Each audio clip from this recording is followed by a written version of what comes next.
जनतेचा हक्काचा आवाज।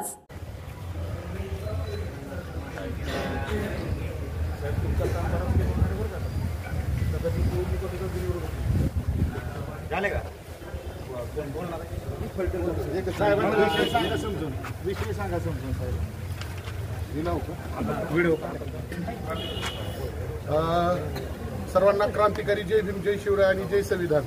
21 तारखेला भारतरत्न डॉक्टर बाबासाहेब आंबेडकर यांच्या पुतळ्याजवळती एक माती फिरून शेण टाकण्याचा प्रयत्न केला, परंतु वेळेत त्या ठिकाणी असणाऱ्या आमच्या भीमसैनिकांनी त्याला वेळेत धरला आणि पोलीस प्रशासनाच्या हवाले केलेला आहे। साहेब, या ठिकाणी आज खूप मोठा मोर्चाचं नियोजन होतं, परंतु आमचे जे काही समाजातले या ठिकाणी असणारे प्रमुख आहेत त्यांची आमची एक मीटिंग झाली आणि मीटिंगमध्ये आम्हाला सांगण्यात आलं, म्हणजे ज्येष्ठांनी आम्हाला सांगितलं की आपण ज्या पद्धतीने जर आरोपी त्या ठिकाणी सापडला नसता तर भयानक परिस्थिती निर्माण झाली असती आणि मोठा मोर्चा त्या ठिकाणी आम्ही आयोजित केला असता, परंतु वेळेत तो आरोपी सापडल्यामुळे मोर्चा जो निघणार होता तो मोर्चा कॅन्सल करून या ठिकाणी आपणच निवेदन देण्याचं नियोजन या ठिकाणी समितीच्या वतीने करण्यात आलेलं आहे। मला एवढं सांगायचं आहे की फलटणमध्ये अनेक महापुरुषांचे पुतळे आहेत साहेब, तर पोलीस प्रशासनाला एक विनंती आपल्या मार्फत करावी की प्रत्येक पुतळ्याचं संरक्षण पोलीस प्रशासनाच्या माध्यमातून करण्यात यावं आणि त्या ठिकाणी जेवढे महापुरुषांचे पुतळे आहेत त्या पुतळ्यांच्या शेजारी एक होमगार्ड असेल किंवा पोलीस प्रशासन त्या ठिकाणी अधिकारी नेमण्यात यावा अशी प्रमुख मागणी या ठिकाणी। आणि त्याचबरोबर जो आरोपी त्या ठिकाणी सापडलेला आहे त्याच्यावरती UAPA अंतर्गत गुन्हा दाखल करण्यात यावा आणि त्याच्यावरती कडक शासन करण्यात यावं ही प्रमुख मागणी साहेब आम्ही आपल्यापाशी करत आहोत। त्याच्यावरती आपण 1-2 मिनिटं बोला अशी विनंती। म्हणजे आमची मागणी तुम्ही शास्त्र दरबारी पाठवाल साहेब, एवढी अपेक्षा, एवढं तरी बोला। मागणी आहे संविधान समर्थक मोर्चा समितीची मागणी केलेली आहे, ती मागणी माननीय जिल्हाधिकारी साहेब यांच्या मार्फत महाराष्ट्र शासनाकडे पाठवण्यात येईल। त्याच पद्धतीने याच स्वरूपाचं जे काही पत्रव्यवहार आहे तो पोलीस प्रशासनाशी करण्यात। आणि दुसरं एक साहेब महत्वाचं याच्यातून मुद्दा सांगू इच्छितो की जो आरोपी आहे म्हणजे आरोपीला प्रथमतः जात नसते, धर्म नसतो, तो त्याच्या माध्यमातून तो करत असतो आणि ते निर्माण करण्याचा प्रयत्न करतो। समाजातले सर्व ज्येष्ठ नगरसेवक या सर्वांनी पत्रकार बांधवांनी ठरवलं की जो आरोपी सापडलेला आहे त्या आरोपीवर कारवाई करावी म्हणून आपण शासनावरती एक निवेदनामार्फत बोधरेशन आणायचा प्रयत्न करतोय। का ह्याच्यातून आम्हाला एक संदेश द्यायचा आहे तालुका लेवलला जे सर्व समाज आहेत त्या सर्वांना एक संदेश द्यायचा आहे की आम्ही जातपात न मानता ज्या समाजातल्या ज्या व्यक्तीनं ते कृत्य केलेलं आहे त्याला पनिशमेंट मिळावी यासाठी आम्ही सर्व समाज बांधव या ठिकाणी आपल्याला निवेदन देण्यासाठी आलेलो आहे।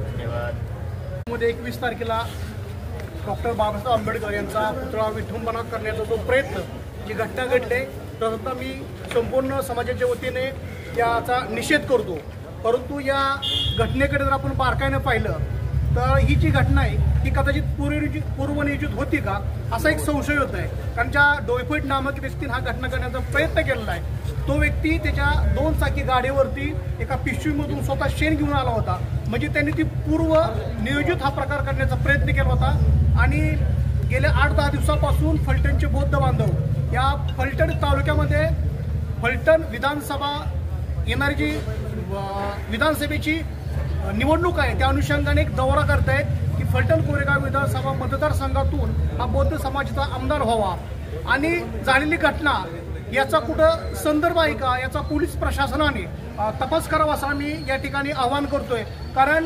गेल्या 8 ते 10 दिवसापासून संपूर्ण समाजातील प्रमुख व्यक्ती तालुक्यातील गावोगाव जाऊन या ठिकाणी फार मोठा बौद्ध समाजाचं एक संघटन उभं करतायत आणि ह्या घटनेच्या माध्यमातून समाजामध्ये तेढ निर्माण करण्याचा प्रयत्न या समाजकंटकाकडून केला गेला असा आमचा एक आरोप असून आदरणीय DYSP राहुल दस साहेबांना आम्ही आवाहन करतोय की या घटनेच्या मुळापर्यंत जाऊन जो आरोपी ज्यांनी डोयफोड नामक व्यक्तीला पकडलाय त्याच्या गेल्या 8-10 दिवसामध्ये 15 दिवसामध्ये संपर्क कोण होतं, त्याचे कॉल कुणाला गेले, त्याला कॉल कुणाचे आलेत याचा रेकॉर्ड तपासून याच्या मागचं मास्टर माइंड त्यांनी शोधून काढावा असं आम्ही पोलीस प्रशासनाला संपूर्ण बौद्ध समाजाच्या वतीने आवाहन करत आहोत।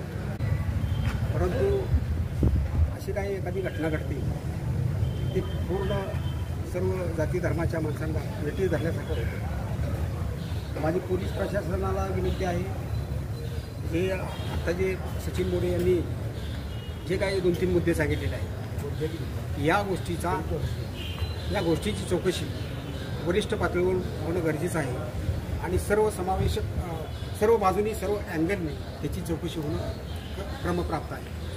ह्या ज्या घटना घडतात ह्या घटना घडू नयेत यापुढं, कारण या शहरामध्ये अनेक पुतळे आहेत, अनेकांची स्मारकं आहे. स्मारकांच्या पुतळ्याला संरक्षण हे पोलीस प्रशासनानं देणं गरजेचं आहे. सगळ्यांनीच याची काळजी घेणं अनिवार्य आहे. आणि म्हणून मी एकच मुद्दा सांगू इच्छितो की सर्व या शहरातील या तालुक्यातील लोकांनी जी घटना घडली तेव्हापासून शांतता पाळलेली आहे. आणि आम्ही सुद्धा सर्वांना आवाहन केलं की शांत राहा, कुठल्याही गोष्टीचा अनुचित प्रकार घडू नये, पोलीस प्रशासनावर दबाव येऊ नये, अशा पद्धतीनं कार्यकर्तेसुद्धा वागतात. आणि म्हणून माझी सगळ्याच प्रांत साहेबांना सुद्धा विनंती आहे की जे काही निवेदन दिलेलं आहे ते वरती नीटपणे व्यवस्थित पोचवावं अशी मी त्यांना विनंती करतो. जी फलटणमध्ये घटना घडली त्याचा सर्वप्रथम आम्ही सर्व भीमसैनिक जाहीर निषेध करतो. खरं पाहिलं तर फलटणमध्ये अनेक महापुरुषांचे पुतळे आहेत आणि ते सर्वांना त्यांची आस्था जपण्याचं काम करत असतात. परवादीची जी घटना होती त्या घटनेमध्ये तो जो माणूस आहे तो माते फिरू आहे अशी चर्चा आहे. माते फिरू जर असेल तर तो बरोबर पुतळ्यापाशीच कसा येतोय आणि शेण घेऊन कसा येतोय ह्याचाही प्रशासनानं विचार केला पाहिजे. आणि आमची संविधान समर्थन मोर्चाच्या वतीनं अशी मागणी आहे की डॉक्टर बाबासाहेब आंबेडकरांच्या पुतळ्याला तर संरक्षण दिलंच पाहिजे, पण इतर जे महापुरुषांचे पुतळे आहेत त्यालाही संरक्षण दिलं पाहिजे. आणि जे माते फिरू म्हणून संबोधले जातात आणि जे हे दंगली घडवण्याचे प्रकार करतात ह्यांचा जागचोजागी बंदोबस्त करून त्याच्यामध्ये ठामपणे निर्णय हा प्रांतसाहेब, DYSP साहेब, मुख्याधिकारी, शहर ग्रामीणचे PI या सगळ्यांनी मिळून प्रशासनाला विनंती आहे की सर्वांनी एक ठाम निर्णय घेतला पाहिजे आणि कोणत्याही महापुरुषाच्या पुतळ्याची विटंबना होणार नाही याची दक्षता घेतली पाहिजे. एवढीच या वेळेस निवेदनाद्वारे आम्ही मागणी करत आहे. धन्यवाद. जी 2 दिवसापूर्वी घटना घडली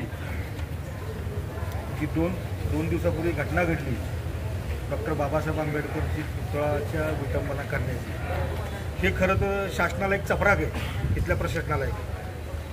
आम्ही सुद्धा आमचे प्रत्येक मोर्चे जे असतात समाजाचे ते अतिशय खूप मोठ्या प्रमाणात महिला, पुरुष, तरुण असे असतात.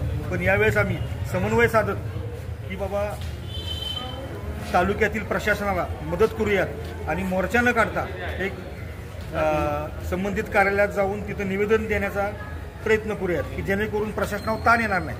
पण भविष्यामध्ये प्रशासनाने याची दखल घेणं खूप गरजेचं आहे, कारण आगामी काही 1-2 महिन्यामध्ये महाराष्ट्र राज्यात आणि फलटण तालुक्यामध्ये विधानसभेचं पडघम वाजणार आहे. तर त्या दृष्टीने जे जे पुतळे आहेत सगळे महापुरुषांचे तिथे संरक्षण आणि देखभाल करण्यासाठी आपण जबाबदारी घेणं खूप अत्यावश्यक आहे, कारण याची सर्वस्वी जबाबदारी प्रशासनावरती आहे. आत्ता आम्ही जो चेंडू टाकलाय तो प्रशासनाच्या दरबारात टाकलेला आहे, तरी प्रशासनाने याची गांभीर्याने दखल घेऊन प्रत्येक चौकात जे महापुरुषांचे पुतळे आहेत त्याचं संरक्षण कसं करता येईल याबाबत आपण मार्मिक विवेचन करून भविष्यामध्ये अशा घटना घडणार नाहीत याची काळजी घ्यावी, एवढीच मी प्रशासनाला या माझ्या निवेदनाद्वारे मागणी करतो. याची दखल माननीय जिल्हा प्रशासनाने सुद्धा घ्यावी आणि सातारा जिल्ह्यामध्ये सुद्धा कायदा सुव्यवस्था, शांतता कशी अबाधित राहील याकडे लक्ष द्यावे. आणि हा सातारा जिल्हा एक क्रांतिकारकांचा जिल्हा आहे, फलटण तालुका एक दलित चळवळीचं केंद्र आहे, त्याला कुठं गालबोट लागताना कामा नये यासाठी प्रशासनाने गांभीर्याने दखल घ्यावी.